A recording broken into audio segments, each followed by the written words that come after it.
ሰላም ጤና ይስጥልኝ እንደምን ከርማችኋል? ይህ ከዘመድ ሳተላይት ቲቪ የሚተላለፍላችሁ አስተዋይ ሚዲያ ነው። ያዘጋጅ ያሬድ ኃይለ ገብርኤል ነኝ። ዛሬ ይዤላችሁ የምቀርበው የነጻነት ትግልና ሃይማኖት በሚል ይሆናል። መልካም ቆይታ። እንግዲህ እኔ አርዕስት ያነሳንበት ዋናው ምክንያት እንግዲህ በዚህ ሰሞን በየሚዲያው የሚሰሙ ድምጾች አሉ። ይሄም የሚነሳው ድምጽ ሃይማኖታዊ ጦርነት ነው ኢትዮጵያ ውስጥ እየተካሄደ ያደረገው ወይም የፋኖ ትግል ሃይማኖታዊ ነው የሚል ክሶች በአንድ በኩል ይሰማሉ። በአንድ በኩል ደግሞ ሃይማኖትና ፖለቲካ አይገናኝም የሚል ድምጾች ይሰማሉ። በሌላው ደግሞ ሃይማኖት ከዚህ ከፋኖ ትግል ውስጥ መውጣት አለበት የሚሉ ንግግሮች አሉ እና ይሄ ነገር እንዴት እንደሆነ በግልጽ ማብራራት ስለሚያስፈልግ ወይም ለሕዝባችን ግንዛቤ መስጠት ስለሚያስፈልግ እንግዲህ ይሄንን በተመለከተ ውይይቶችን ሐሳቦችን እናነሳለን ማለት ነው። በስቲ በመጀመሪያ አርበኛ ጎቤ የፋኖ ትግል ጠንሳሽ የሆነው ከዚህ በፊት የተናገረውን እንስማው። ንጹህ አማራ ነን እኛ ወደዚህ ትግል እንድንገባ የተደረግና ተገደን ነው። ወደ ትግሉ እንድንገባበት የተደረገው የአማራ የማንነት ጥያቄ ስንጠይቅ አንቀጽ 39 ንዑስ 5 ላይ መንግስት ባወጣው መሰረት የአማራ የማንነት ጥያቄ ጠይቀናል። ለነገር ግን የህወሓት ዓላማና ስትራቴጂ አማራንና ኦርቶዶክስን ለማጥፋት ወይም የአማራን ዝርያት ለማጥፋት የታሰበና የታቀደ በመሆኑ የአማራ የማንነት ጥያቄ መመለስ ሲቻል የአማራን ህዝብ ቆመጥና ብሬን ታንክና መትረየስ ይዘው የአማራን ህዝብ መግደል መጨፍጨፍ ተጀመረ። ከዛን ባሻገር ይሄንን አማራ ነኝ የሚል ሰው በጉልህ እየለቀምን እንገላለን ተብሎ በትግራይ ተወላጆች በህወሓት ባለስልጣኖች እና አሁንም በትግራይ ብሔራዊ ደህንነቶች ይሄን የአማራ ንጹህ ተወላጅ ህዝብ ማሳደድና መያዝ፣ መግደል፣ ማሰር ጀመሩ። አማራጭ ስናጣ ተገደን እኛ ከመሞት ወይስ ላለመሞት ውሳኔያችን ወስነን አሁን እኛ በዚህ በጫካ ላይ የግድ አስፈላጊ የሆነ ምላሽ ለመስጠት ተገደን እኛ ወደ ጫካ ላይ ገብተን አሁን የትጥቅ ትግል መስርተን ለ25 ሚሊዮን የአማራ ህዝብ ቢቻል ማድረግ ያለብን እኛ በቅርብ ቀን ይሄ የአማራ የማንነት ጥያቄ ወይም የአማራን የማንነት ጉዳይ የአማራው ህዝብ በራሱ ፍላጎት ወደ አንድ እንዲመጣ የማድረግ ስራ መስራት ነው። እንሰራዋለን ብለን አስበንም ነው ስራ የጀመርነ እና አጀማመራችንም ይሄ ነው። ከተከዜ ወደዚህ ለአማራ ህዝብ እንመልሳለን ተብሎ የማይታሰብ ጉዳይ ነው። የህወሓት መሰረታዊ ሐሳቧ የኦርቶዶክስ እምነትንና አማራን ማጥፋት ስለሆነ ያን ስትራቴጂ ወደ ኋላ ተመልሳ ከተከዜ ወደዚህ ለአማራ ሰጣለሁ ብላ የማታስብ መሆኑ ይሄ በእኛ አረጋግጠን ማንኛውም የአማራ ህዝብ ይሄም መሆኑን ለይቶ እንዲያውቅልንና አሁንም ቢሆን እኛ ሐሳባችን የአማራ የማንነት ጥያቄ ብቻ ሳይሆን አቅማችን እየጎለበተና አቅማችን እየጠናከረ ሲሄድ አንዲት ኢትዮጵያ እንጂ የተተነተነችና ድራሿ የጠፋ ኢትዮጵያ እንድትሆን ፍላጎትም የለንም። ዓላማችንም ይሄንም አይደለም። አጠቃላይ ሙላው ድሮ እንደነበረችው ኢትዮጵያ አንዲት እንድትሆን ፍላጎት አለን። ራዕያችንም ይሄ ነው። ለነገር ግን እኛ አሁን ባለን አቅም ጉዳይ የተነሳንበትን መሰረታዊ ጉዳዩ ጥያቄው የተነሳ የአማራ የማንነት ጥያቄ ስለሆነ መነሻችን በአማራ የማንነት ጥያቄ የነጻነት ታጋይ ብለን ነው የመሰረት ነው። አሁንም ማንም ረድቶን ወይም ማንም አዞን ሳይሆን አማራነታችን አስገድዶን የአማራ ክብር ተገፎ የኦርቶዶክስ እምነት እንዲጠፋ ተደርጎ የተዘመረበት ጉዳይ አሳስቦን የወጣን እንጂ ትግላችን እኛ እስከ መጨረሻው ድረስ የአማራ የማንነት ጉዳይ ቢመለስም እኛ ጥንካሬ የፈጠርነ በሄድነ ጊዜ ኢትዮጵያ አንዲት እንጂ ሁለት እንደማትሆን የማድረግ ስራ ለመስራት ነው ሀሳባችን። እሺ እንግዲህ ከመጀመሪያ እንግዲህ እንዳያችሁት የመጀመሪያዎቹ የሆነው የፋኖ እንቅስቃሴ ዓላማው ምንድነው፣ የተነሳበት ምን አንግቦ ነው የሚለውን ማየት እንችላለን። ሌሎቹንም ፋኖች ከዚህ በፊት ገና ጥንስሱ ሲጀመር የነጻነት ትግሉ ሲጀመር የተነገሩ ንግግሮች አሉ። ብዙዎቹ ተመሳሳይና አንድ የሆኑ ሲሆን የሚያነሱትም በዋናነት እነዚህን 3 ነጥቦች ነው። አንደኛ የምናየው ርስት አልባ አደረጉን የሚል ነው። የአማራ ሕዝብ ርስት አልባ እየሆነ ነው፣ ሀገር አልባ እየሆነ ነው፣ ከየቦታው እየተፈናቀለ ነው፣ ከርስቱ ከመሬቱ እየተነሳ ነው የሚል በዋናነት ሲሆን፣ ሁለተኛ ደረጃ በማንነታችን እንገደላለን፣ ግፍ ይደርስብናል፣ እንባረራለን፣ ከቦታ ወደ ቦታ የመስራት አልቻልንም፣ እንዳንሰራ ይደረጋል የመሳሰሉት ናቸው። ሶስተኛው ደግሞ ሃይማኖታችን እያጠፉብን ነው የሚል ነው። ይሄም የኢትዮጵያ ኦርቶዶክስ ተዋሕዶ ቤተክርስቲያንን በአማራነት እየከሰሱ ኦርቶዶክስ እምነት ተከታይ የሆኑ ሁሉ እያጠፉ ነው። ለዚሁም ደግሞ አማራው ራሱ አንደኛ ተጠቂ ነው።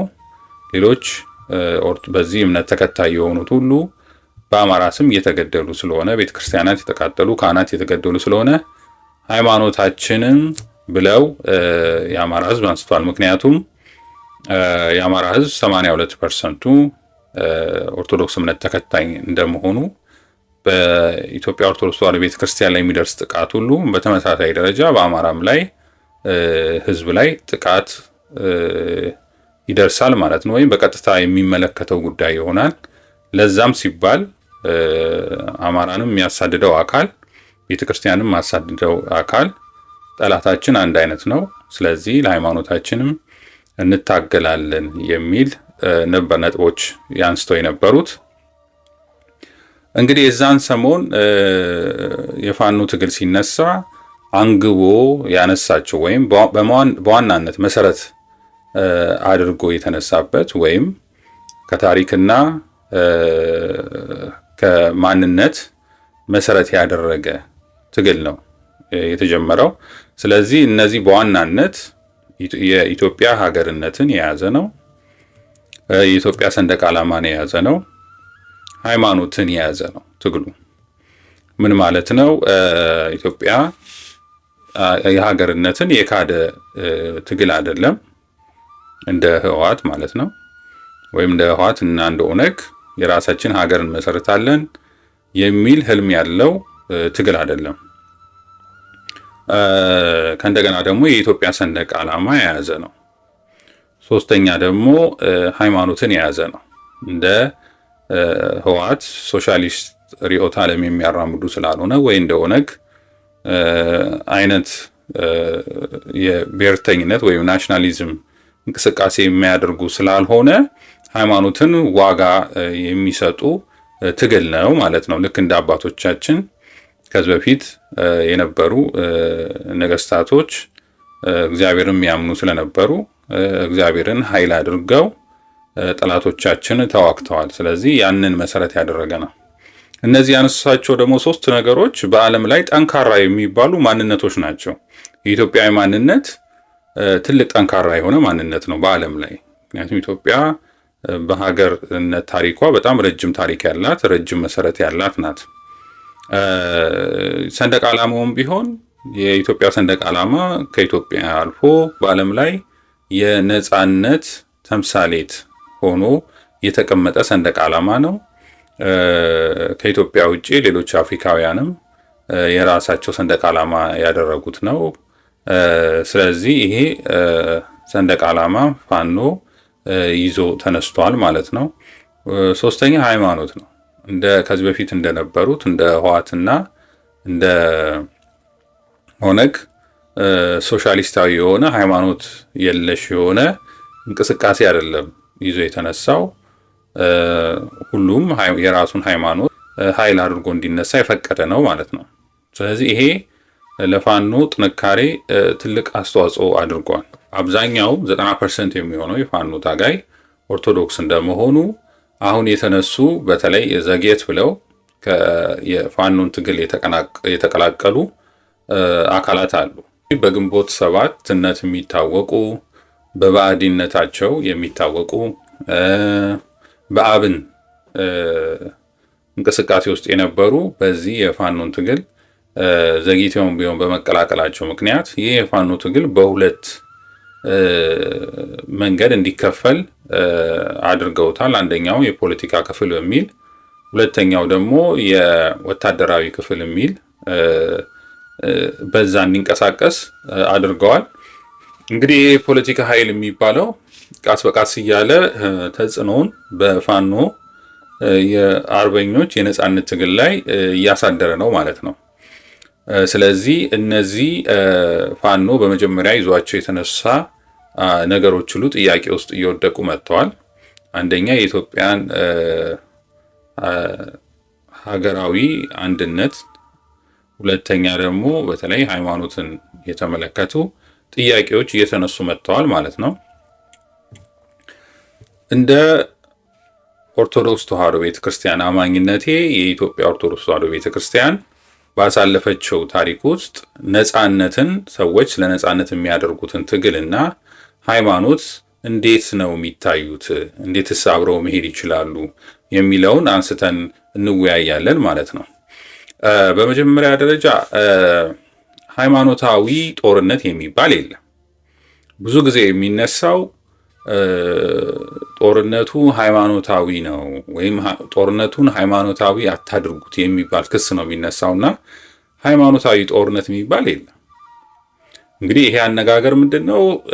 ሰዎች ሃይማኖትን ለማሳመን ብለው የሚያደርጉት ጦርነት የለም። በኢትዮጵያ ኦርቶዶክስ ተዋሕዶ ቤተክርስቲያን ስርዓት ክርስቲያን ለማድረግ የምናደርገው ምንም አይነት ጦርነት የለም። ሰውን በግድ በኃይል ሃይማኖትን ማስቀየር ወይም ሃይማኖት እንዲቀበል ማድረግ ቀርቶ አንድ ሰው እንኳን በትልቅነት እድሜው ወደ ቤተክርስቲያን መጥቶ ሃይማኖቱን መቀበል እንኳን ቢፈልግ ካልተማረና ካላወቀ ካላመነበት ሃይማኖትህ እንዲጠመቅ ወይም ጥምቀት እንዲጠመቅ ወይ ሃይማኖቱ እንዲቀበል አይደረግም። ራሱ ክልክል ነው።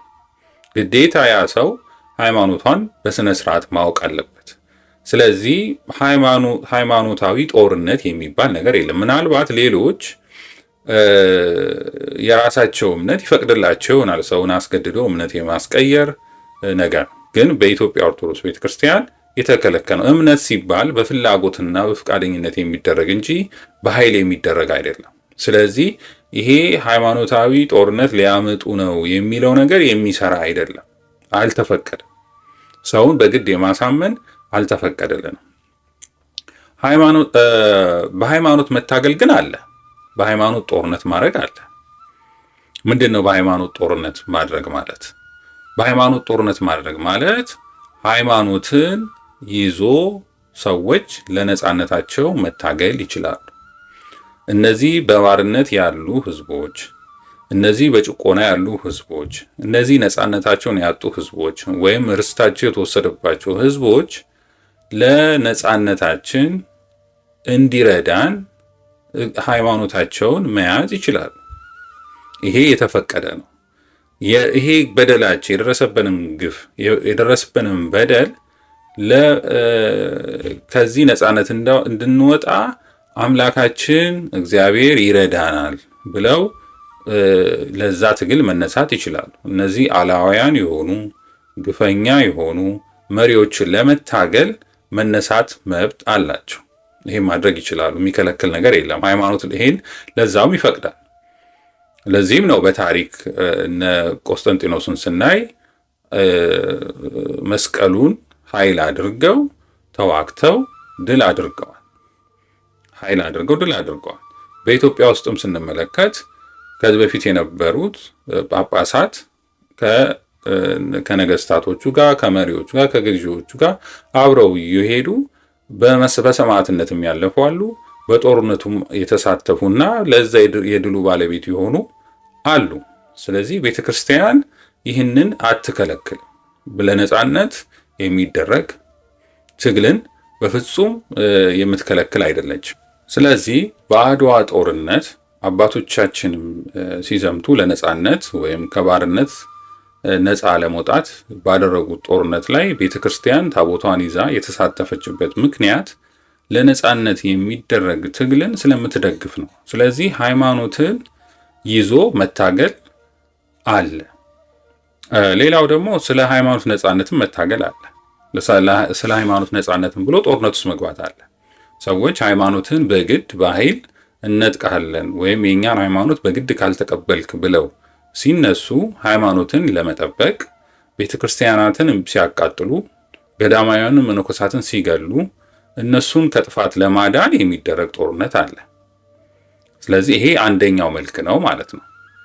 ስለዚህ ፋኖ በአሁን ሰዓት እያደረገ ያለው አንደኛ ሃይማኖቱን ኃይል ይሰጠኛል ብሎ እግዚአብሔር ይረዳኛል ብሎ ሃይማኖቱን ይዞ ዳዊቱን ይዞ መስቀሉን ይዞ የመዋጋት ወደ ጦርነት ይሄዳል፣ እየተዋጋም።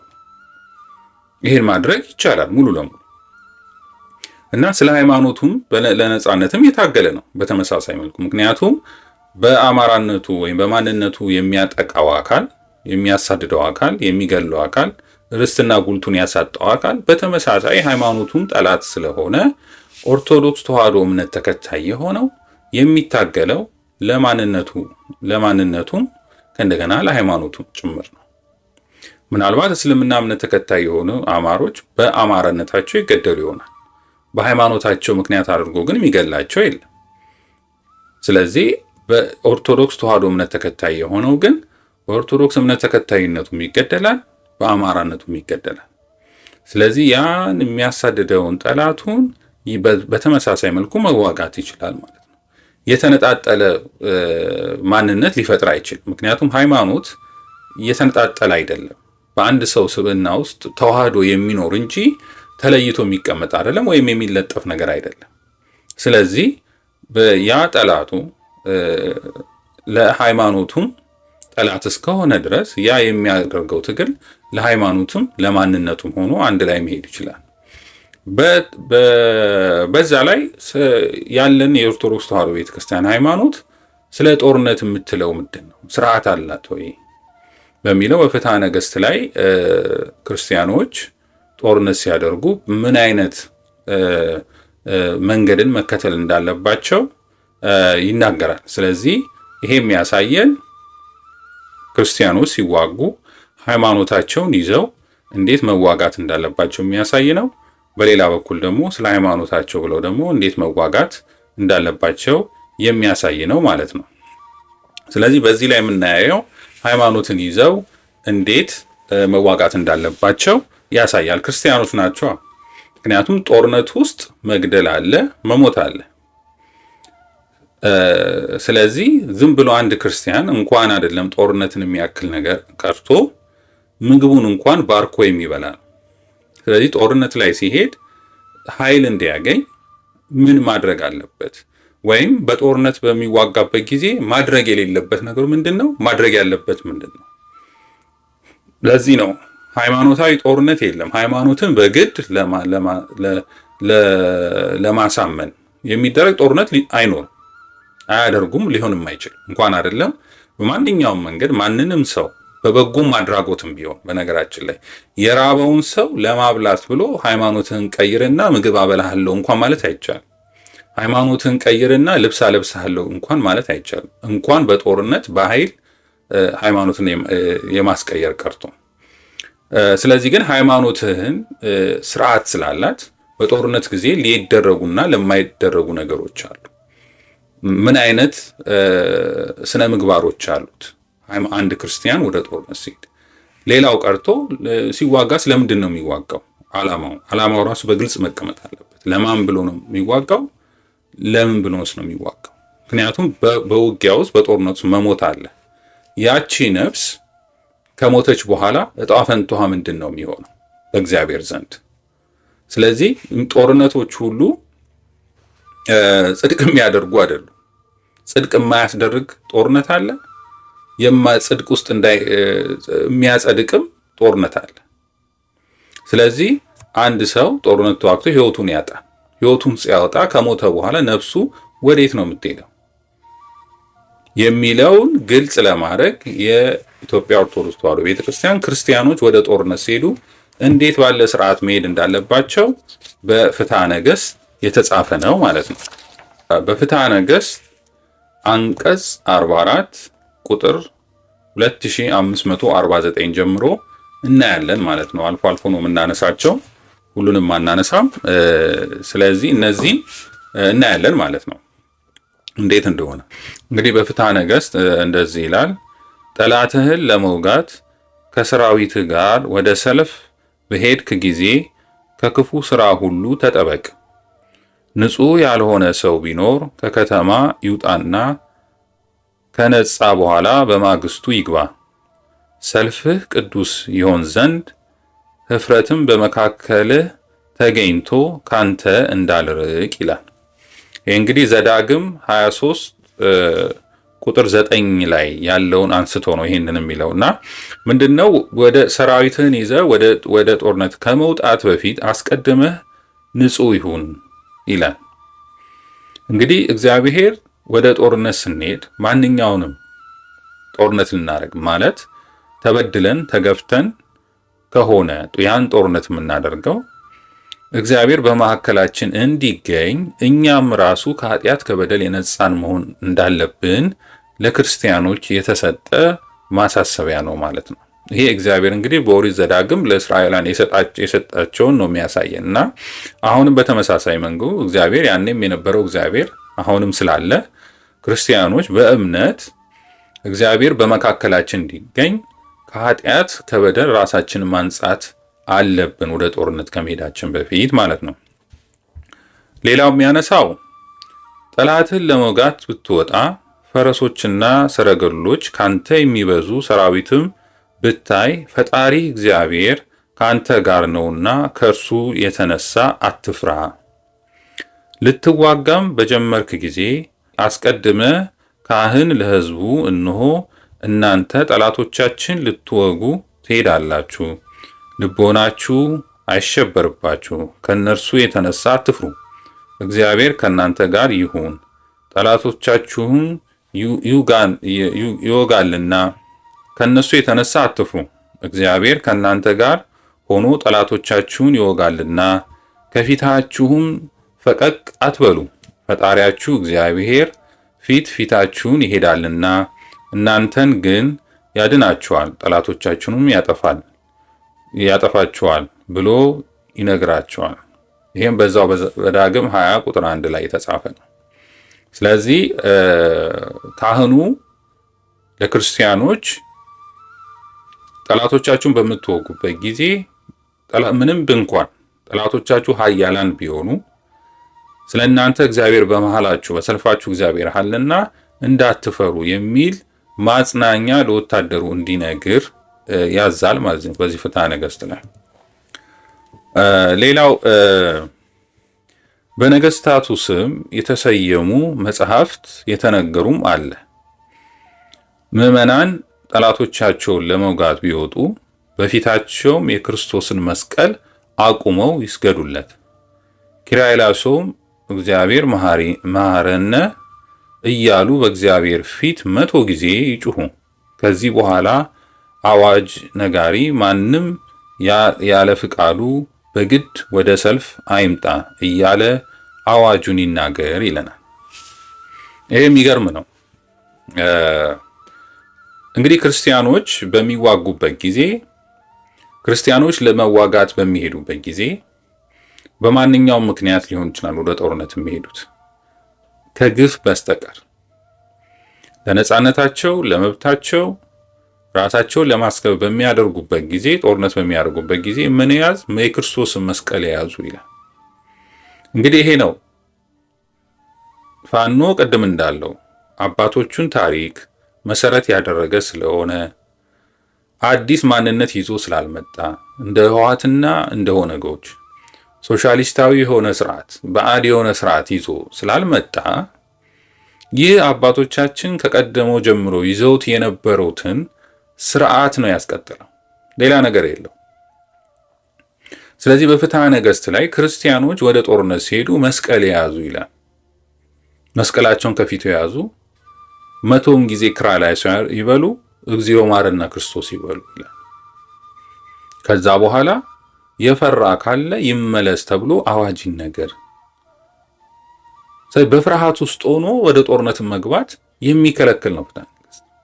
ምክንያቱም እግዚአብሔርን የያዘ እግዚአብሔርን ያመነ ወደ ጦርነት ሲሄድ እግዚአብሔር ድል ኃይል ያደርግልኛል ብሎ ማመን ፍጹም ልብ ሊኖረው ስለሚገባ የፈራው ሰው ካለ እንዲመለስ።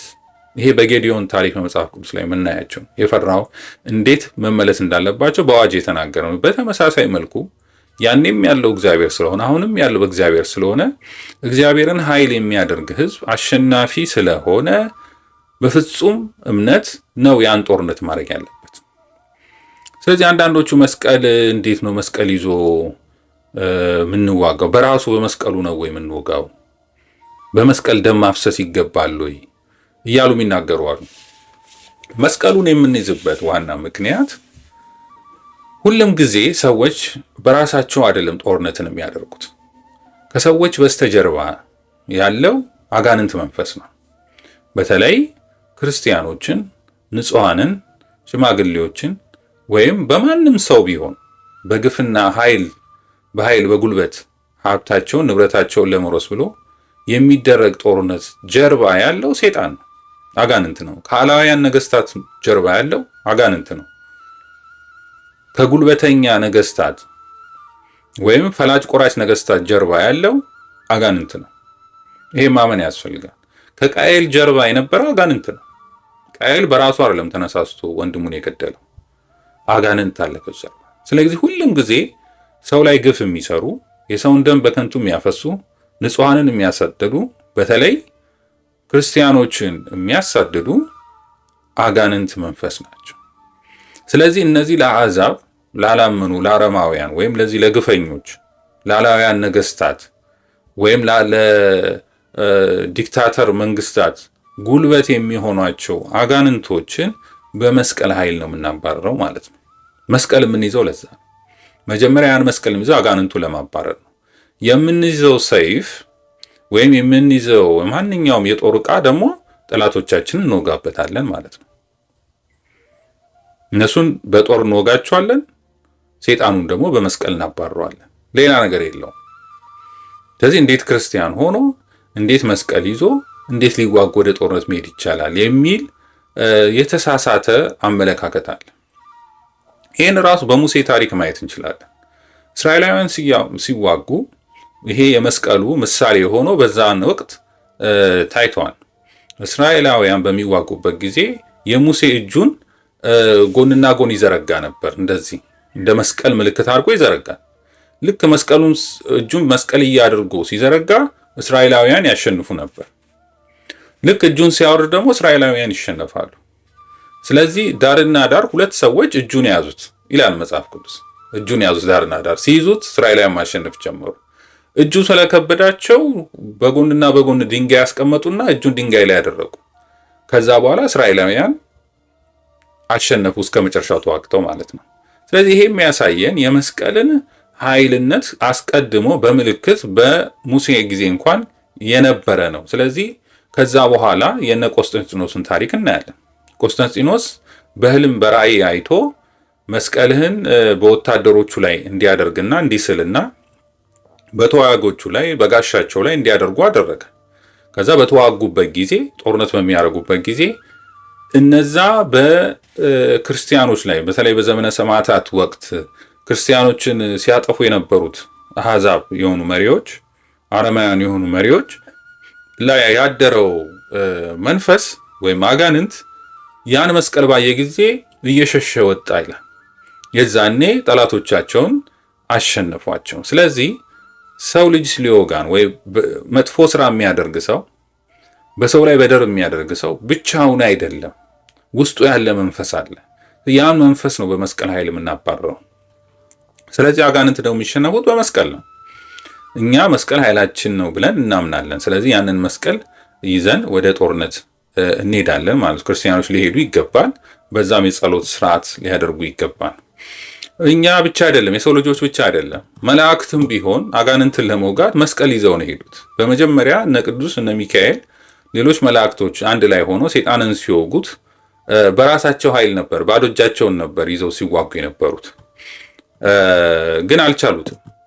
መልሰው ሁለት ጊዜ አሸነፋቸው። በሶስተኛው ራሱ እግዚአብሔር እነሱ ለዛውም እግዚአብሔር ባይፈልግ ነው እንጂ እንዴት ሰይጣንን ማሸነፍ ያቅተናል ብለው ነበረ። ግን በኋላ እግዚአብሔር እኔ እናንተ እንዳታሸንፉ ፈልጌ አይደለም፣ ግን በራሳችሁ ኃይል ብታሸንፉ በራሳችን አደረገን ብለው ትዕቢት ያድርባቸዋል። ለዛ ነው ብዬ በዚህ ሄዳችሁ ብትዋጉ ብለው መስቀሉን ሰጥቷቸው በክንፋቸው ላይ መስቀሎችን ይዘው ሄደው ቢዋጉስ የአጋንንት ኃይል ሰይጣንም ተሸነፈ ማለት ነው። ስለዚህ እንኳን ሰዎች ቀርቶ መላእክት እንኳን ምክንያቱም መላእክት የተፈጠሩት በወታደርነት ልክ ንጉሥ በወታደሩ እንደሚከበር ሁሉ መላእክትም ሰይፍ ያላቸው እሳታውያን የሆኑ መላእክት ኃያላን የሆኑ መላእክት ናቸው። ሰው ልጅ እንደዛ አይደለም የተፈጠረው። እነሱ እንኳን መስቀል ይዘው ነው አጋንንትን ድል ኃይል የመቱ። ስለዚህ እኛም ክርስቲያኖች መስቀልን ኃይል የምናደርገው ወደ ጦርነት ስንሄድ ጠላቶቻችን ድል ለማድረግ እንዲረዳን ነው ማለት ነው። አንዳንድ ሰዎች ስላሉ የዋህ የሆኑ ሰዎች እንዴት መስቀል ተይዞ እንዴት ጦርነት ውስጥ ይገባል የሚል አስተሳሰብ ስላላቸው ይሄ በእኛ ተዋሕዶ ቤተክርስቲያን በፍትሐ ነገሥት ላይ የተቀመጠ ነው። ክርስቲያኖች ዝም ብለው በግምት የሚኖሩ አይደሉም። ለማንምም ወታደር አይሆኑም። ለማንንም ወታደር ነው ሕይወታቸውን አሳልፈው የሚሰጡበት ምንም ምክንያት የለም። ማለት ለአሕዛብና ለአረማውያኖች ወታደር መሆን አይቻልም። ወታደርነት ኃጢአት የሚሆንበት ጊዜ አለ። ኃጢአት የሚሆነው መቼ ነው? አንደኛ ለክፉ ለአረማውያን ለሆኑ ወታደር ሆኖ የሚሄድ ኃጢአት ነው የሚሆንበት። ሁለተኛ ክርስቲያኖችን ለሚያሳድዱ፣ በደል ለሚበድሉ፣ ሰውን በግፍ የሚያስሩ የሚፈቱ አላውያን የሆኑ መሪዎች ወይም ፈላጭ ቆራጭ የሆኑ መሪዎች ለእነሱም ወታደር የሚሆን ይሄም ትልቅ ኃጢአት ነው፣ የሚፈቀድ አይደለም። ለምሳሌ በኢትዮጵያ ውስጥ ማየት እንችላለን። ለደርግ ወታደር መሆን ኃጢአት ነው። ደርግ በኢትዮጵያ ውስጥ ኦርቶዶክስ ቤተክርስቲያንን የሚያሳድድ የነበረው ነው። እንግዲህ ይሄ መልእክት ለኦርቶዶክሳውያን ነው። ኦርቶዶክስ ቤተክርስቲያንን ንብረቷን ሀብቷን የወረሰ ነው። ኢትዮጵያ ውስጥ ማርክስ ሌኒስ ሶሻሊዝም የሆነ ሃይማኖት የለሽ ስርዓት ያመጣ ነው። ስለዚህ ለደርግ ወታደር ሆኖ መዋጋት የራስን ቤተክርስቲያን እንደ መዋጋት የሚቆጠር ነው።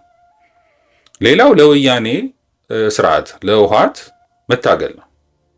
አሁንም ቢሆን ለህወሓት የሚደረግ ጦርነት ኃጢአት ነው። ምክንያቱም ህወሓት ማለት ጸረ ቤተክርስቲያን ሆነ ኦርቶዶክስ ቤተክርስቲያን ቀበርናት ብለው የሚናገሩ ማርክስ ሌኒን ሶሻሊዝም ይዘው የሚሄዱ ለኢትዮጵያ ራሱ ጠላት የሆኑ ለባንዲራዋም ጠላት የሆኑ ለሃይማኖቷም ጠላት የሆኑ ናቸው። ይሄን በግልጽ ያየነው ነው። ስለዚህ ለዚህ ወታደር ሆኖ መሰለፍ ማለት ኃጢአት ነው። ጽድቅ አያደርግም፣ ጻድቅ አያስብልም። ስለዚህ ክርስቲያኖች ይሄን ሊያስቡበት ይገባል። ለማን ነው የምዋጋው ብሎ ማሰብ፣ ለምን ዓላማ ነው የምዋጋው ብሎ ማወቅ አለበት። ክርስቲያን ዝም ብሎ ህይወቱን አሳልፎ የሚሰጥ አይደለም። ምክንያቱም ከሞት በኋላ ምንድን ነው የሚገጥመኝ የሚለውም ማየት አለበት። ለማን ብሎ ነው የሚሞት? መለስም አቦይ ፀሐዬም ምናምን መተው እኮ እዛ አያድኗቸውም። ከሲኦል ወደ ገነት ሊወስዷቸው አይችሉም፣ ሊያስምሯቸው አይችሉም። ስለዚህ ይሄ ቤተክርስቲያን እያጠፋ ያለ ኃይል የኢትዮጵያ ኦርቶዶክስን ቤተክርስቲያን እየበታተነ ላይን ወታደር መሆን ኃጢአት ነው። ለማን ብለህ ነው የምታገለው? ይሄም ሁሉም ሊያውቁት ይገባል። ስለዚህ መጀመሪያ ወታደር ስትሆን ለማን ብለህ ነው ወታደር መሆነው? ለምንድን ነው የምዋጋው? ዓላማውን በግልጽ ማወቅ ያስፈልጋል። ብዙዎቹ እኮ ወታደሮች ነበሩ። ሰማዕታት የሚባሉት እኮ በአብዛኛው እነ መርቆሬዎስ ወታደር ነበሩ። እነ ጊዮርጊስ ወታደር ነበሩ። ግን እነዚህ ዓለማውያን ነገስታቶች አንገዛም ብለው ነው ሰማዕትነት የተቀበሉት። የራሳቸውን ከዚህ በፊት የነበሩትን ነገስታቶች ብሎ እኮ ግብር ሊገብር እኮ ነበር የሄደው ጊዮርጊስ። በኋላ እነሱ ክርስቲያን አን የሚሉ ክርስቲያኖችን የሚያጠፉ ነው በመገኘታቸው ለዚህ ነው እነሱን የተቃወመው። በግልጽ ወጥቶ የተቃወመው ያ ያመጣውን ግብር ለድሃዎች ሰጠ በተንና ባሮቹንም ነፃ አድርጎ ከዛ በኋላ እሱ ለሰማዕትነት እኔ ክርስቲያን ነኝ ብሎ ሄደና እነዚህ 70 ነገስታትን ተፋለማቸው። በሃይማኖት ተፋለማቸው። ውጊያ ቢገጥማቸው አይችላቸው፣ ግን በሰማዕትነትን በመቀበል ቆርጦ እኔ ክርስቲያን ነኝ ብሎ በምስክርነት ተጋደላቸው። መጨረሻ ላይም አጠፋቸው። እሱም ሰማዕትነቱን ተቀበለ። ስለዚህ ውትድርና በራሱ ኃጢአት አይደለም። ግን ውትድርና ኃጢአት የሚሆንበት ጊዜ አለ። ለማን? ለነዚህ አይነት አረማውያን መሪዎች በተለይ በኢትዮጵያ ውስጥ እንዳሉ የኢትዮጵያ ኦርቶዶክስ ቤተክርስቲያኑን በጠላትነት የሚመለከቱ የኢትዮጵያን ኦርቶዶክስ በስር መሰረቷን ለማጥፋት በሚሄዱ አላያን ነገስታት ላይ ወታደር መሆን ኃጢአት ነው። ጽድቅ ሊሆን አይችልም።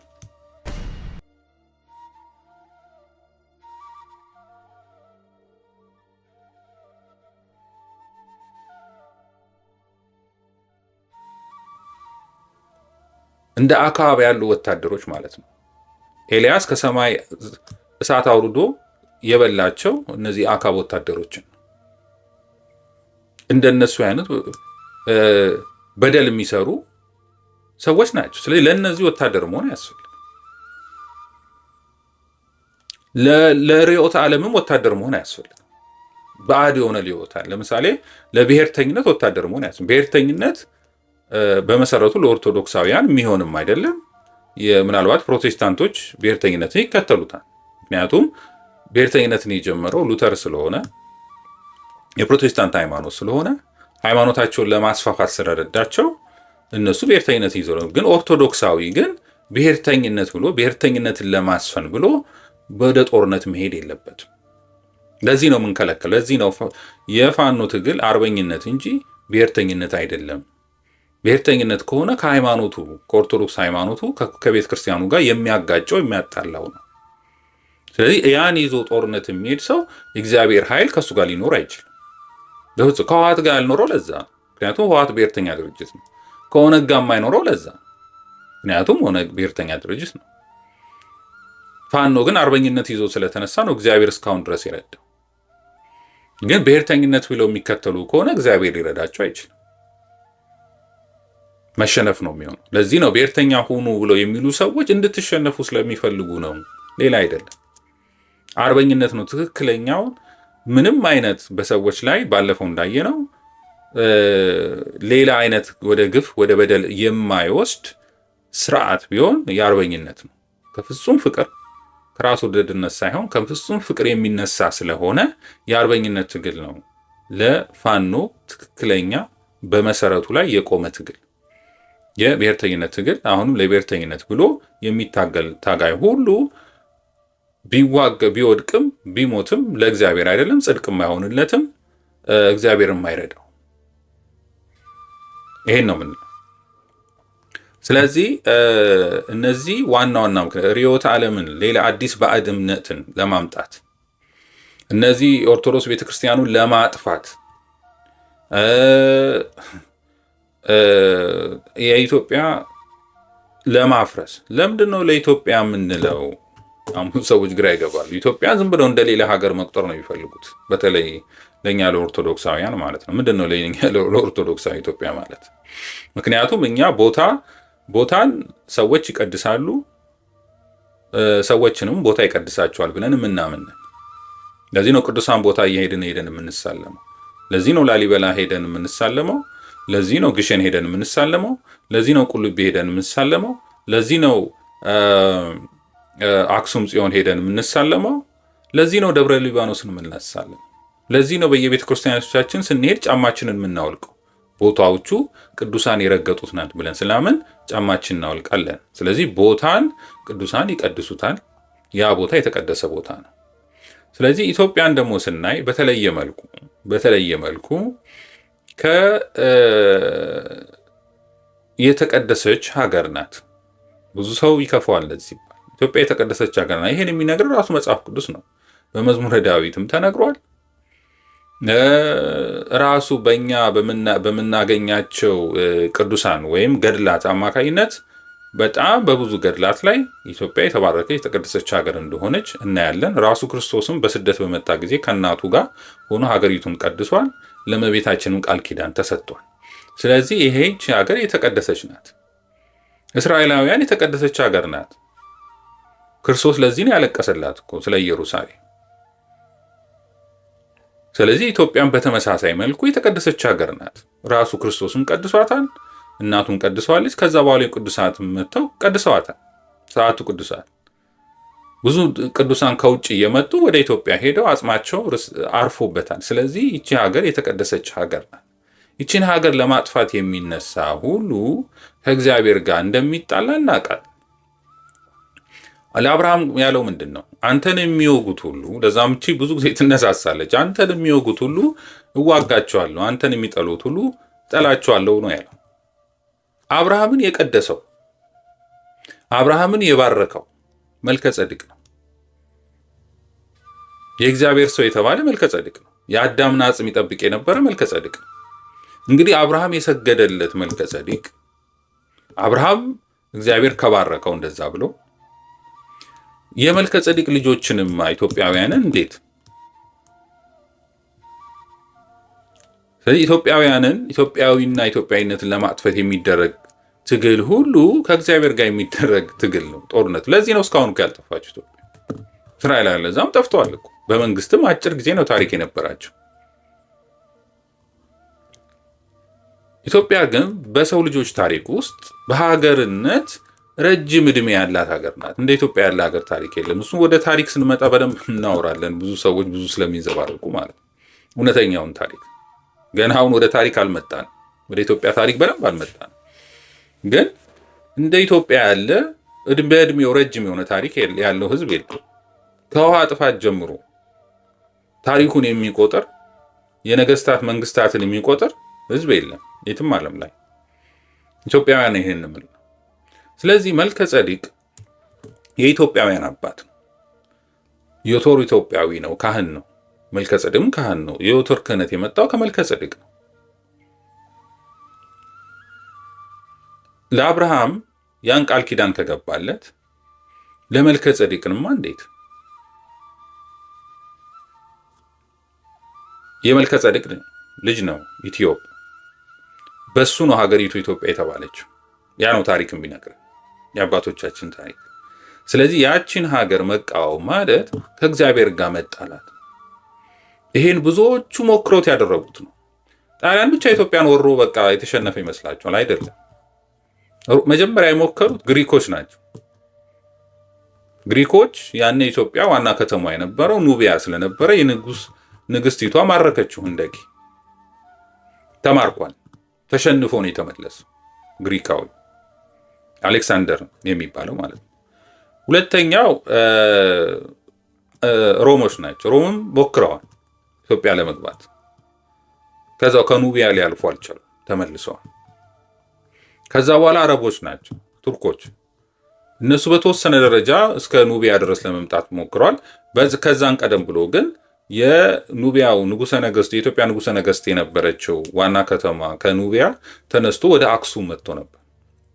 ስለዚህ እስልምና በሚነሳበት ወቅት ዋናው ከተማ አክሱም ነበር። ስለዚህ አረቦች ዙሪያውን ስለያዙት ዋና ከተማ ቦታ ወደ ላሊበላ፣ ወደ ታች ወደ ላስታ ወረደ። ግን ሙሉ ለሙሉ ኢትዮጵያን ሊይዙ አልቻሉም አረቦቹ፣ ቱርኮች ማለት ነው። እነዚህ ነገስታት ግን እነዚህ የሞከሩ ኢትዮጵያን ለማጥፋትና ለመያዝ ሞከሩ በሙሉ ፈርሰዋል። ኃይላቸው ፈርሷል። ኢትዮጵያ ግን እስካሁን አለች። ከዛ በኋላ ነው እንግዲህ በአጭር ጊዜ በዘመናዊ ታሪክ በምንነው ነው ስለ ጣሊያን የምናወራው፣ ስለ ቅኝ ግዛት የምናወራው አሁን በቅርብ የሆነውን ነው እንጂ ከዛ በፊት ሌሎች አልሞከሩም ማለት አይደለም። ስለዚህ አሁንም ድረስ ኢትዮጵያውያን የሚሞክሩ ሁሉ ጠፍተዋል። ኢትዮጵያ ብትጠፋ ኖሮ ድሮ ትጠፋ ነበር። ግን የእግዚአብሔር ሀገር የቃል ኪዳን ሀገር ስለመሆኗ እስከ መጨረሻው ድረስ ምስክር የምትሆን ሀገር ስለሆኗ ለዛም እስካሁን አለች። ኢትዮጵያን ለማጥፋት የሚደረግ ውጊያ ላይ የሚሳተፍ ወታደር ሁሉ የኃጢአትን ስራ የበደልን ስራ እየሰራ ነው። ስለዚህ ጽድቅ ሊሆንለት አይችልም። ኩነኔ ነው እንጂ ጽድቅ አይገጥመው። ስለዚህ ነው ከህወሓት ጋር የሚታገሉ ወታደሮች የሚገጥማቸው ኩነኔ እንጂ ጽድቅ ሊሆን አይችልም። ያኔ ከደርግ ጋር የተዋጉ የደርግ ወታደር ተብለው የሚጠራሳቸው የደርግ ወታደር ብሎ ይሰይሙ ኩነኔ እንጂ ጽድቅ ሊጠብቃቸው አይችልም። ከኦነግ ጋር የሚታገሉ ከአብይ ጋር የሚታገሉ ወታደሮች የሚሞቱ ወታደሮች ኩነኔ ነው እንጂ የሚጠብቃቸው ጽድቅ ሊጠብቃቸው አይችልም። ምክንያቱም ከግፈኛ ሰው ጋር ነው፣ ቤተክርስቲያንን ከሚያጠፋ ሰው ጋር ነው አብረው ተሰልፈው ቤተክርስቲያን እየወጋት ክርስቲያኖችን እየወጋ ያሉት። አሁንም በፋኖነት ብሔርተኝነትን ይዘን እንመጣለን የሚሉ ከሆነ አሁንም ይሄ ብሔርተኝ ጸረ ኦርቶዶክስ የሆነውን ብሔርተኝነት ይዘን እንመጣለን ከሆነ የሚሞቱ ከሆነ የሚሞቱት ለኃጢአት ነው እንጂ ለጽድቅ አይደለም። ጽድቅ አይሆንላቸው። ከዛ ተመለሱ ግን በአርበኝነት መሰረት አድርገው በአባቶቻቸው መሰረት ቅድም 3 መሰረት ያልናቸው ጠንካራ የሆኑ መሰረቶች ኢትዮጵያዊነት፣ ባንዲራቸውን፣ ሃይማኖታቸውን ይዘው ከተካሄዱ ግን ኃይል አድርገው ከሄዱ ግን እግዚአብሔር ረዳቸዋል። እንግዲህ ፍትሐ ነገሥት ሌላው እንደዚህ ስለ ክርስቲያኖች ሊያደርጉት ከሚባለው ጦርነት ያነሳል። እዚህ አንቀጽ ላይ ፍትሐ ነገሥት የሚናገረው ወደ ጦርነት ስትሄዱ ጦርነቱ ከተጀመረ በኋላ ጦርነቱ በምታደርጉበት ጊዜ ምን ማድረግ አለባችሁ፣ ወይም ለምሳሌ ምርኮኞች ቢመጡ እንዴት ነው ማድረግ ያለባችሁ የሚለውን የሚያነሳበት ነው። ወደ እናንተም ቢመጡ ይቅር በሏቸው። እንግዲህ ጠላት የሆኑ የምትወጓቸው ሰዎች በምትዋጉበት ጊዜ ወደ እናንተ ቢመጡ ወይም በምርኮ ቢመጡ ይቅር በሏቸው ነው የሚለው።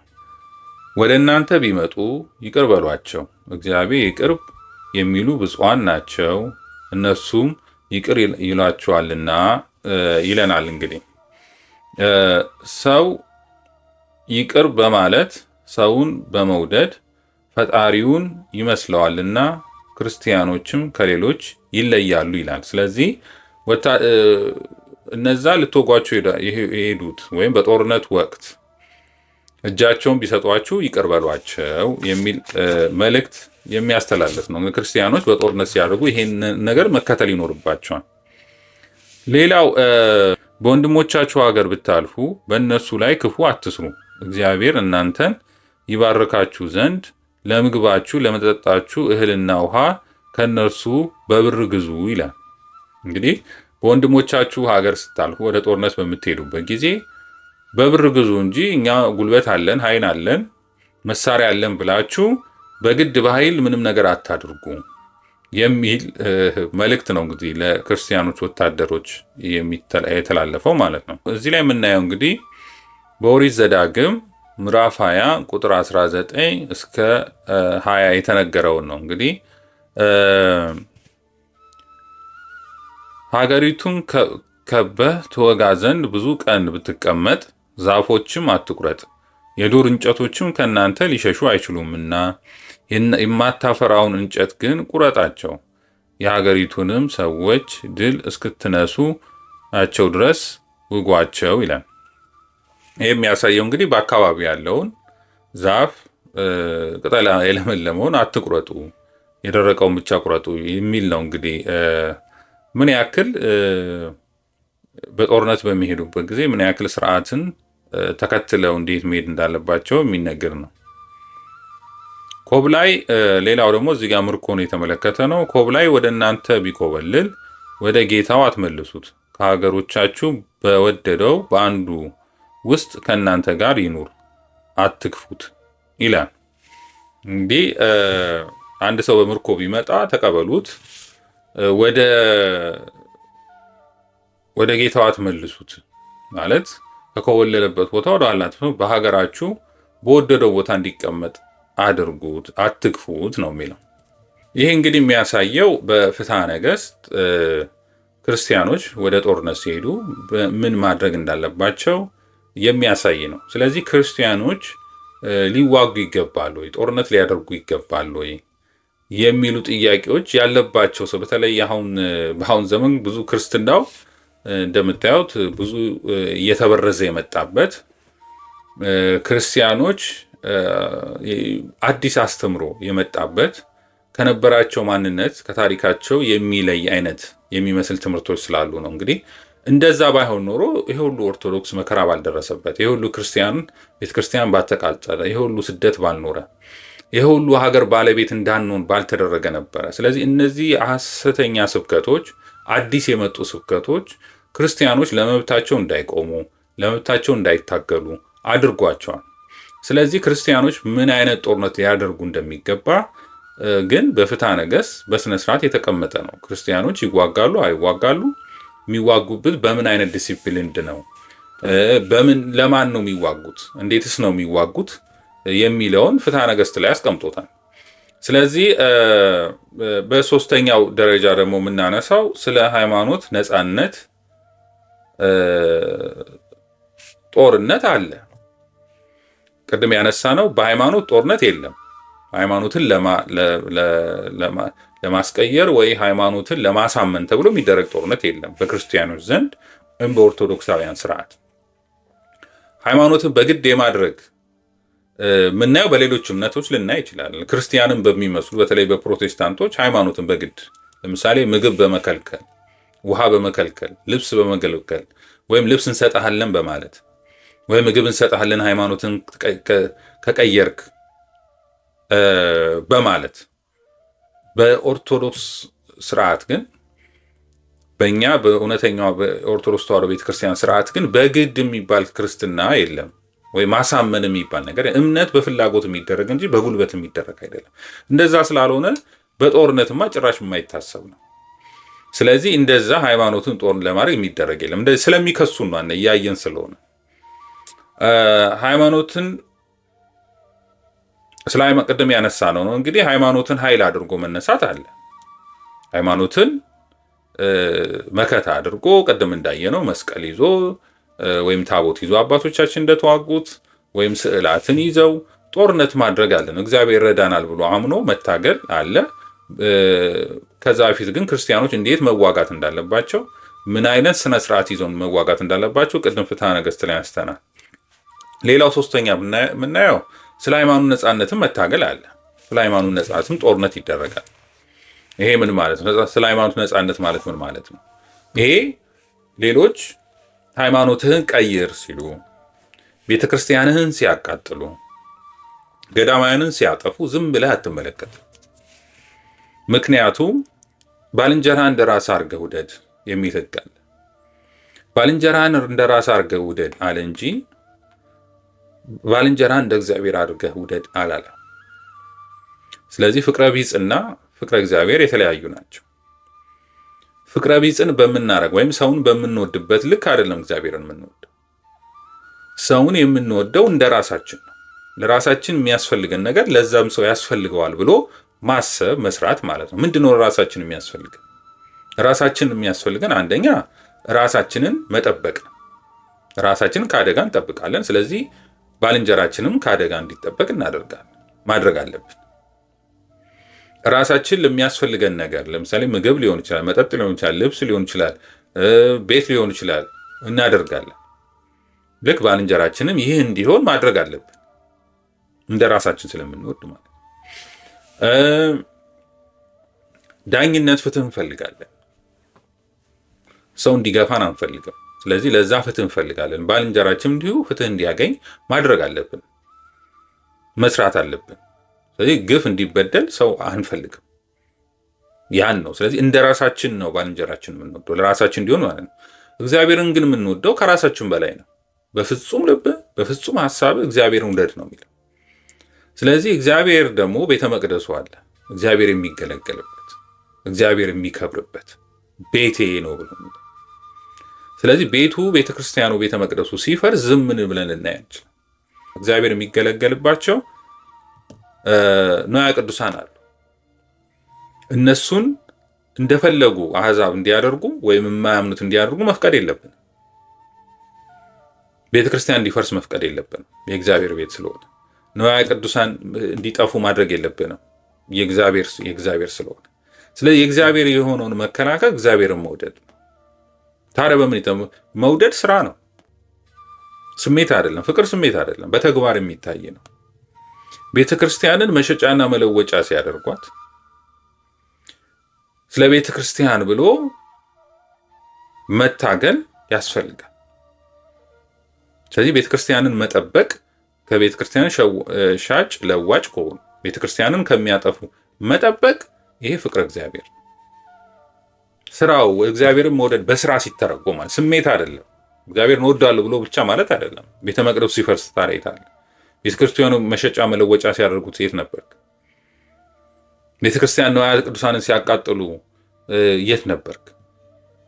ስለዚህ አንድ ክርስቲያን እግዚአብሔርን እወዳለሁ የሚል ከሆነ ይህ እነዚህ ነገሮች እንዳይደረጉ ማስቆም መጠበቅ አለበት።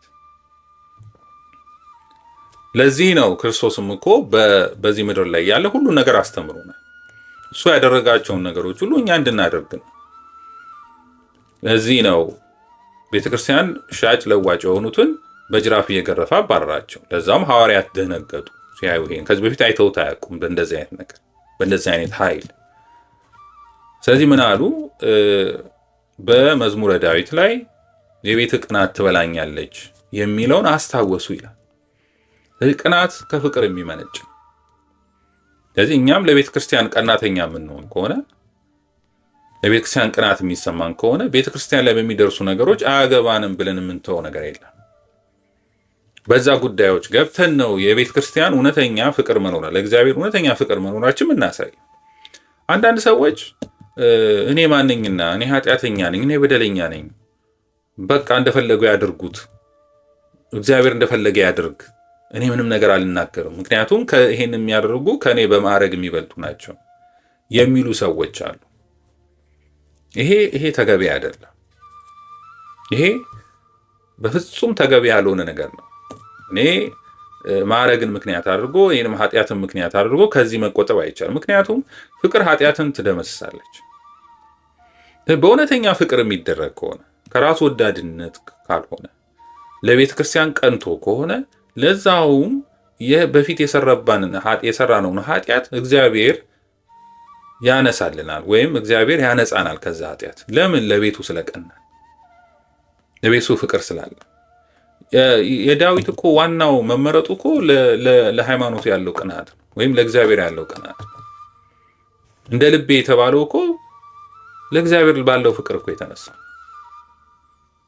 ለቤተ መቅደሱ ያለው ፍቅር ብዙ ነገር ተናግሯል ዳዊት። በዚህ የተነሳ ለሃይማኖቱ ያለው ፍቅር ነው ያስመረጠው። ከራሱ በላይ አልፎ ጎልያድን እኮ ድል እንዲያደርግ ያደረገው ለሃይማኖቱ ያለው ፍቅር፣ ለእግዚአብሔር ያለው ፍጹም መታመን ነው። ስለዚህ እንደዚህ አይነት ልብ ነው የሚያስፈልግ። እንደዚህ ያለ ሌሎችም በደሎቻችንን ኃጢአቶቻችንን ያጠፋልናል። ዳዊት አልበደለም ማለት አለ። ያ በደሉ ግን የተሻረለት እግዚአብሔር ዳዊት ለሃይማኖቱ ያለው ቀናተኝነት ነው፣ ለቤቱ ያለው ቀናተኝነት ነው፣ ፍቅር ነው። ሌሎችን የምናየው እነ ኤልያስን ያስመረጣቸው ምንድን ነው? መላእክት ሁሉ መጥተው እስኪለምኑ ድረስ ለእስራኤላውያን ዝናቡ እንዲዘንብላቸው እግዚአብሔርን እስከ መጠየቅ ድረስ የደረሱት እኮ የኤልያስ ከምንም ተነስቶ አይደለም፣ ከፍቅረ ቢጽ ነው። እና ፍቅር በጣም በጣም ወሳኝ ናት። ስለዚህ ኃጢአት ሰርተናልና እኛ ምንም ልንን አንችልም የምንለው ነገር አይኖርም። ምክንያቱም ያ ኃጢአት ራሱ የሚሰራ የለን ለቤተ ክርስቲያን ያለን ፍቅር ማሳየት ስንችል እግዚአብሔር ያን እያየ እኛን ይምረናል። ለሱ ፍቅር ካሳይ፣ ለምሳሌ ለድሃ ስንሰጥ እግዚአብሔር ኃጢአታችን ይሰሩ ይለናል። ምክንያቱም ፍቅር ነው። የተራበ ስናበላ እግዚአብሔር የእኛን ኃጢአት ይሽርልናል። የተጠማ ስናጠጣ እግዚአብሔር የእኛን ኃጢአት ይሽርልናል። ፍቅር ነው ኃጢአት የሚያሰራኝ። እንግዲህ ሆነን ሰውን ስንቀበል እግዚአብሔር ኃጢአታችን ይሽርልናል። ምክንያቱም ፍቅር ከምንም በላይ ነው። ስለዚህ ኃጢአታችን እንዲሰረይልን ከፈለግን ፍቅረ ቢጽና ፍቅረ እግዚአብሔር የሚባሉ ህጎች በተግባር መስራት አለብን። ምክንያቱም ፍቅር በተግባር የሚሰራ እንጂ ስሜት አይደለም። ዝም ብሎ በማለት ብቻ የሚሆን ሳይሆን በተግባር የሚሰራ ነው። ስለዚህ ቤተክርስቲያን ላይ የሁሉ መከራ ሲደርስ፣ የሁሉ ቃጠሎ ሲደርስ ዝም ብለን የምንመለከተው ፍቅር ስለሌለ፣ ዝም ማለታችን በራሱ ኃጢአት ነው። ምክንያቱም ህግ ነው ራሱ። እግዚአብሔር በፍጹም ሀሳብ ውደደው የሚለው ህግ ነው። ባልንጀራህን እንደ ራስህ አድርገህ ውደድ የሚለውም ህግ ነው። ስለዚህ ክርስቲያኖች ሲገደሉ፣ ሲታሰሩ፣ የፈለጉን ሲሆኑ እኛ ዝም ብለን አገልጋይ ነን ብለን ብቻ መቀመጥ የለብን፣ ወይም መስዋዕት ብቻ በማቅረብ አይደለም። ለዛም ከመስዋዕት ይልቅ መታዘዝ ይበልጣል ነው የሚለው። ስለዚህ ለሃይማኖታችን ቀንተን ለቤተ ክርስቲያናችን ቀርተን ወደ ጦርነት ልንገባ እንችላለን። ለዚህ ነው አባቶቻችን ኢትዮጵያውያን ነገስታቶች ህዝቡን ለጦርነት ሲያሰልፉ ለሃይማኖት የሚያጠፋ ጠላት መጥቷል ብለው ነው የሚናገሩት። ስለዚህ አሁንም የተነሱንብን እንደዛ ነው። እና አብይ ሃይማኖት የሚያጠፉ ናቸው። ህወሓት ሃይማኖት የሚያጠፋ ነው። ኦነጋውያኖቹ ሃይማኖት የሚያጠፉ ናቸው። የስርዓት ነው ችግሩ፣ የግለሰብ አይደለም። አንዳንዶች ግለሰብ ላይ አድርገው ሌሎችን እንድንረሳላቸው የሚፈልጉ አሉ። ህወሓት አጥፊ ነው። ብሔርተኝነት ስርዓት ይዞ እስከመጣ ድረስ ስርዓት እስከሆነ ድረስ ያ ስርዓት ጸረ ኦርቶዶክስ ነው። በዓለም ላይ የትኛውን ብሔርተኛ ጸረ ኦርቶዶክስ ሆኖ የተነሳ፣ በሩሲያም የተነሳ ጸረ ኦርቶዶክስ ነው። በናዚም የብሔርተኛ ድርጅት ጸረ ኦርቶዶክስ ነው። ኦርቶዶክስ ላይ ጄኖሳይድ ፈጽሟል። ፋሺዝም እንደዚሁ ጸረ ኦርቶዶክስ ነው። ኦርቶዶክስ ላይ አጥፍቷል። ህወሓት ጸረ ኦርቶዶክስ ነው። ኦርቶዶክስን አጥፍቷል። ብሔርተኛ ድርጅት ነው። ደርግ ጸረ ኦርቶዶክስ ነው። ብሔርተኛ ድርጅት ነው። ቤተክርስቲያን አጥፍቷል። ኦነግ ጸረ ኦርቶዶክስ ነው። ቤተክርስቲያን ብአዴን ጸረ ኦርቶዶክስ ነው። ቤተክርስቲያን አጥፍቷል። አሁንም ብሔርተኛ መሆን የሚሆን ሁሉ ጸረ ቤተክርስቲያን፣ ጸረ ኦርቶዶክስ። ይሄ መረዳት ያስፈልጋል። ለዚህ ነው ፋኖ ብሔርተኛ መሆን የለበትም። የአማራ ትግል ብሔርተኛ መሆን የለበትም። ይሄን ሊያደርጉ የሚፈልጉ ኃይሎች አሉ፣ ድርጅት ነን ወዘተ የሚሉ። እነዚህ ተቀባይነት የላቸውም በፋኖ ትግል ውስጥ። የፋኖ ትግል የአርበኝነት ትግል ነው። ህዝቡንም ነፃ ያወጡት። በየትኛውም በዓለም ታሪክ ውስጥ ብሔርተኛ ድርጅት ህዝብን ነፃ አውጥቶ አያውቅም፣ ሊያወጣም አይችልም። ጸረ ህዝብ ነው የሚሆነው፣ ጸረ ቤተ ክርስቲያን ነው የሚሆነው። ስለዚህ እንደዚህ አይነቱ ኃይሎች መታገል ያስፈልጋል። ከዛ ህዝብ ነፃ ለመውጣት መታገል አለበት። ምክንያቱም ቤተክርስቲያን ሊያጠፋ ነው የመጣው። ህወሓት ቤተክርስቲያን ሊያጠፋ ነው የመጣው። ከሱ ጎን መሰለፍ አያስፈልግም፣ ያን መታገል ያስፈልጋል። ደርግ እንደዛ ነበር፣ ህወሓት እንደዛ ነበር፣ አሁንም ነው፣ ኦነግም እንደዛው። ስለዚህ ከነዚህ ኃይሎች ጋር በኃይል ተዋግቶ ነፃ መውጣት ያስፈልጋል።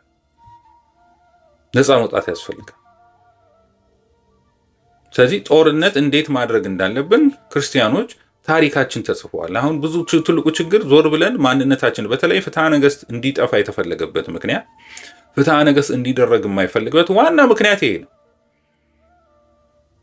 በአሁኑ ሰዓት ክርስቲያኖች ምን ማድረግ እንዳለብን እንኳን አናውቅም። እንሞታለን፣ ግን ዝም ብለን ቆመናል። ህግ ለዛ ነው። ህግ ይጠብቃል እንጂ አንተ አትጠብቀው የሚባለው ለዛ ነው። ህግ ማወቃችን እኛ እንድንጠበቅ ያደርገናል እንጂ ህጉ አይደለም የሚጠብቀን፣ አደጋ ውስጥ እንዳንወድቅ ያደርገናል። ስለዚህ መጀመሪያ የተደረግነው ህግን እንዳናውቅ ነው። አባቶቻችን ጽፎ ያስቀምጡትን ህግ፣ ስርዓት እንዳናውቅ ማድረግ ነው። ስለዚህ ጦርነት ሲመጣብን ምን ማድረግ እንዳለብን አናውቅም። ሲገሉን ምን ማድረግ እንዳለብን አናውቅም። ቤተክርስቲያናችን ሲያጠፉ ምን እንደማድረግ እንዳለብን አናውቅም። ጦርነት ጭራሽ ኃጢአት እየመሰለን። ቅዱስ ጦርነትም አለ፣ እግዚአብሔር የሚሳተፍበት ጦርነት። ቅዱስ ማለት የተለየ ማለት ነው። ስለዚህ አሕዛብ ከሚያደርጉት፣ ክፉዎች ከሚያደርጉት የተለየ ክርስቲያኖች ሊያደርጉት የሚገባ ጦርነት አለ። ይኸው ቅድም ፍትሐ ነገሥት ላይ ነው። ወደ ጦርነት ሲሄዱ ምን ማድረግ አለባቸው? ይሄን ማድረግ አለባቸው። ስለዚህ ልንፈራው የሚገባው ነገር አይደለም፣ ልንሸሸው የሚገባው ነገር ወይም ኃጢአት ይሆንብናል ማለት አለ። ለዛው በፍትሐ ነገሥት ስለ ሰማዕታት በሚናገር ውስጥ ሰማዕታት ከሚቀበሉ አንዱ እንደዚሁ ቤተክርስቲያንን ሊያጠፉ፣ ክርስቲያኖችን ሊያጠፉ ዲክታተር ከሆኑ ወይም አላውያን ነገስታት ከሆኑ የሚደረግ ጦርነት ራሱ የሚያደርጉ ወታደሮች ሁሉ ሰማዕትነት በሞት ቢያልፉ ሰማዕትነት ነው የሚቀበሉት። ይሄን ማወቅ ያስፈልጋል። እንደ ሰማዕት ነው የሚቆጠሩት። ለዛውም ምን ይላል ፍትሐ ነገሥት ላይ ስለ ምጽዋት ሲናገር ምጽዋት አስቀድማ ለሰማዕታት ቤተሰብ ትሰጥ ይላል። አስቀድማ ምጽዋት ለማን ትሰጥ? ለሰማዕታት ቤተሰቦች መሰጠት ያለበት። ዳር ድንበር ለመጠበቅ የሚሄዱ ለሰማዕታት ቤተሰቦች፣ ለጦርነት ለሚሄዱ ለሰማዕታት ቤተሰቦች አስቀድማ ምጽዋት ትሰጥ ይላል።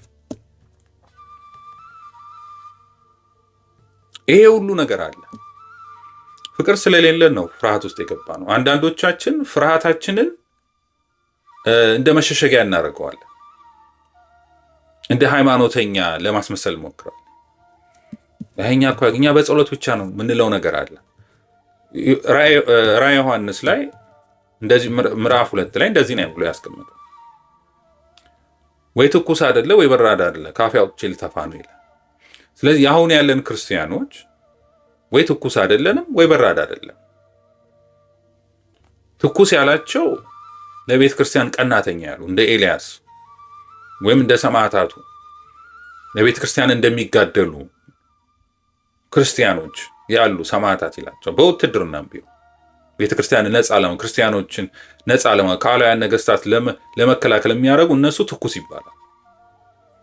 በራድ ደግሞ የሚባሉት በገዳም ሆነው በጸሎት በምህላ የሚያሳልፉ ናቸው። በምንኩስና ሆነው እነዚህ በራድ ይባላል። አሁን እኛ ከሁለቱም ማለት ነው። በዓለማዊ ኑሮ እየኖርን ነው። ልጆች አለን፣ ቤተሰብ አለን፣ ንብረት አፍርተን እየኖርን ነው። ገዳማውያን እንዳንባል፣ ትኩስ እንዳንባል ደግሞ ምንም አይነት ቅንዓት የለንም ለቤተ ክርስቲያን። ክርስቲያኖች ሲገደሉ ሲታረዱ ምንም ፍቅር የለንም። አይታይም፣ ትኩስነት አይታይብንም። ፍቅር ዘይት ነው። ዘይት ከሌለው እሳት ሊኖር አይችልም፣ ወይም ኩራዝ ሊኖር አይችልም። ስለዚህ ለቤተ ክርስቲያን ቅንዓት ፍቅራችን አይታይም። ለወገኖቻችን ቅንዓት ሀሳብ እንኳን ማሰብ እንኳን ፈልግ ታረዱ ተገደሉ ሲባል እንኳን መስማት አንፈልግም። አንዳንዶቻ ሲወራላችን አንፈልገው፣ ጭብጨባ ነው አንፈልገው። ይሄ ከሌለን መንፈስ ቅዱስ በውስጣችን የለም፣ እሳት የለም በውስጣችን። ምክንያቱም ፍቅር ስለሌለን፣ ዘይት ስለሌለን ኩራዝ ብቻ ነው። ብዙ ኩራዞች አሉ፣ ትልልቅ ኩራዞች ተመርተዋል። በጣም ብዙ ማህበራት፣ ብዙ ጉባኤያት ኩራዝ አምርተዋል። የብር ኩራዝ፣ ወርቅ ኩራዝ፣ ከዛ በላይ ውድ የሆኑ ኩራዞች አሉ። ግን በውስጣቸው ዘይት ከሌለ መብራት ሊኖሩን አይችልም። ህይወታዊ ልምምድ ያስፈልጋል። የክርስትና የፍቅር የወዳዊ ልምምድ፣ የወገን ፍቅር፣ የባልንጀራ ፍቅር፣ የቤተ ክርስቲያን ፍቅር፣ ለዛ ህይወታዊ ልምምድ ያስፈልጋል። ይህን እየተለማመድን ስላልመጣን ብዙዎቻችን በትምህርት ብቻ ስለሆነ ዝም ብለን ኩራዝ ሆነን ቀርተናል። የተራበ አላበላንም፣ የተጠማ አላጠጣንም፣ የታሰረ አላስፈታንም፣ የታመመ አልጠየቅንም። በእንደዛ ህይወታዊ የክርስትና ልምምድ ውስጥ አልኖርንም። ስለዚህ ዛሬ የመጣን ፈተና ይሄ ነው። ስለዚህ ቤተክርስቲያንን በግልጽ የሚያቃጥል ሰይፍ ይዘው ሲመጡ መሸሽ ጀመርን። ለዛ ለመሸቻችን ደግሞ ምክንያት ማድረግ መፍጠር ጀመርን። ለዛም ራሳችን ክርስቲያን አስመስለን ማሳየት ነው እየፈለግን ያለው ነው። ግን አባቶቻችን ከኛ የተሻሉ ነበሩ። ሃይማኖት እንደኛ ብዙ ጥቅስ የሚያውቁ አይደሉም። እንደኛ ብዙ የተማሩ አይደሉም። ግን ለቤተ ክርስቲያን ቀናተኛ ነበሩ። ለሃይማኖታቸው ቀናተኛ ነበሩ። ምግባር ስለነበራቸው እንግዳን ተቀብለው ከአልጋቸውን ወርደው የሚያስተኙ ስለነበረ፣ የመጣባቸውን እንግዳ ያበሉ ያጠጡ ስለነበረ፣ ዝክር እያሉ ድሃውን የተራበውን ያጠጡ ያበሉ ስለነበረ፣ ስለዚህ ክርስትናን በህይወት የሚኖሩ ህይወታዊ ልምምድ የነበራቸው ስለሆነ ለቤተ ክርስቲያን የሚደረግ ሰማዕትነት ሲጠሩ አንደኞች ነበሩ፣ ቤተ ክርስቲያንን ነፃ ለማውጣት ለመታገል። አሁን ያለን ግን እንደዛ አይደለም። ራስ ወዳድ ስለሆነ ከቤተሰቦቻችንና ከራሳችን በስተቀር ምንም ነገር ለሌላው ግድ የሌለን። ግድ የሌለበት ደግሞ ስለሆነ ምክንያታችን ፍቅር ስለሌለን፣ ከክርስትናው አካል ጋር ስላልተገናኘን ነው። ክርስቲያን ማለት ከዋናው ከክርስትና አካል ጋር መገናኘት ማለት ነው። ስለዚህ አንድ አካል መሆን ወይም እጅ መሆን፣ አይን መሆን፣ እግር መሆን፣ የሆነ መሆን ማለት ነው። አይናችንን ሲያመን እጃችንን የማይሰማው ከሆነ ወይ ሙሉ አካላችን የማይታመም ከሆነ ከዛ አካል ውጪ ነን ማለት ነው። ስለዚህ ዛሬ ቤተክርስቲያን እየተቃጠለች ገዳማት እየፈለሱ ነው።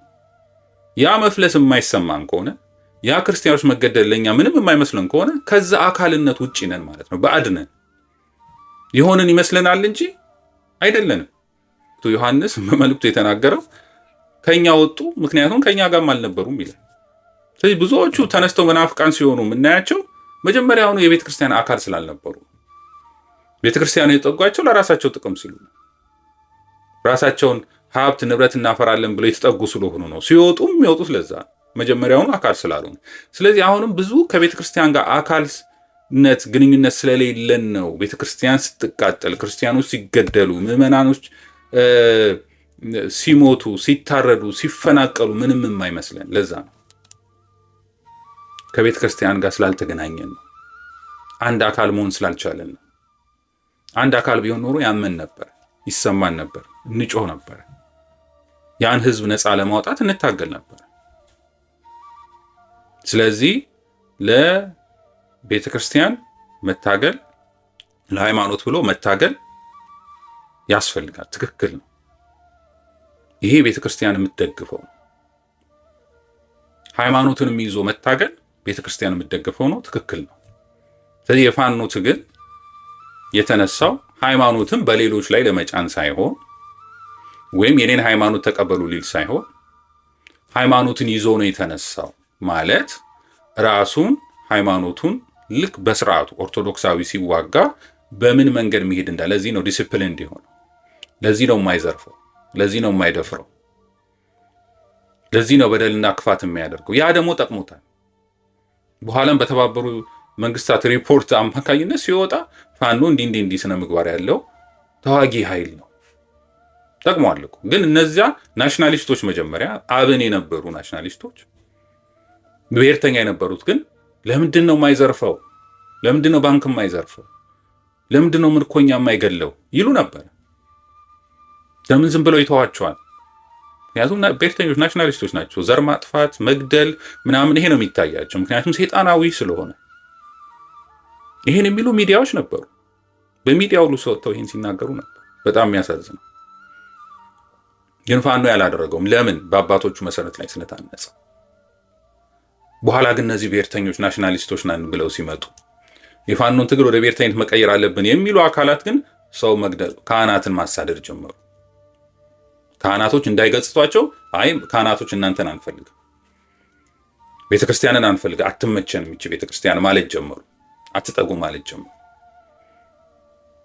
እንጂ ማንኛውም ክርስቲያን ሊያደርግ የሚገባ እንደ ኦርቶዶክሳዊ፣ ምክንያቱም 90% ተዋጊው ኦርቶዶክሳዊ ስለሆነ ኦርቶዶክሳዊ ሲዋጋ ህግ ስርዓት ስላለው በዛ መሰረት ነው የሚሄደው እንጂ እናንተ በምትፈልጉበት ስርዓት መንገድ ሊሄድ አይችልም። ብሔርተኞች በምትፈልጉበት መንገድ ሊሆን፣ ሰይጣናዊ በሆነ መንገድ ሊሄድ አይችልም። ወይም አንድ የሆነ እንትን ዲክታተር ስርዓት ለማምጣት የሚሄድ አይደለም፣ ሊሆን አይችልም። ህዝብን ነፃ ለማውጣት የተጀመረ ትግል ነው፣ የአርበኝነት ትግል ነው። ያ እስከሚሆን ድረስ ይቀጥላል። አሁን የገቡትን ክርዳዶች መውጣታቸው አይቀርም። አሁንም ቢሆን የፋኖ የአርበኝነት ትግል አርበኝነት ትግል ሆኖ በአባቶቹ መሰረት ላይ ሆኖ ሃይማኖቱን ይዞ ለነፃነቱ እየታገለ ይሄዳል። ለሃይማኖቱም ይታገላል። ምክንያቱም ሃይማኖቱ እየተበደለ ስለሆነ። ታዲያ አማራው 90% ኦርቶዶክሱ ለኦርቶዶክስ ሃይማኖቱ ካልታገለ ታዲያ ማን ነው መጥቶ የሚታገለው? ማን ሊታገል ነው? ስለዚህ ይሄ ነው ያለው ሁኔታ። ስለነበረን ጊዜ እግዚአብሔር የተመሰገነ ይሁን። እግዚአብሔር ይስጥልኝ።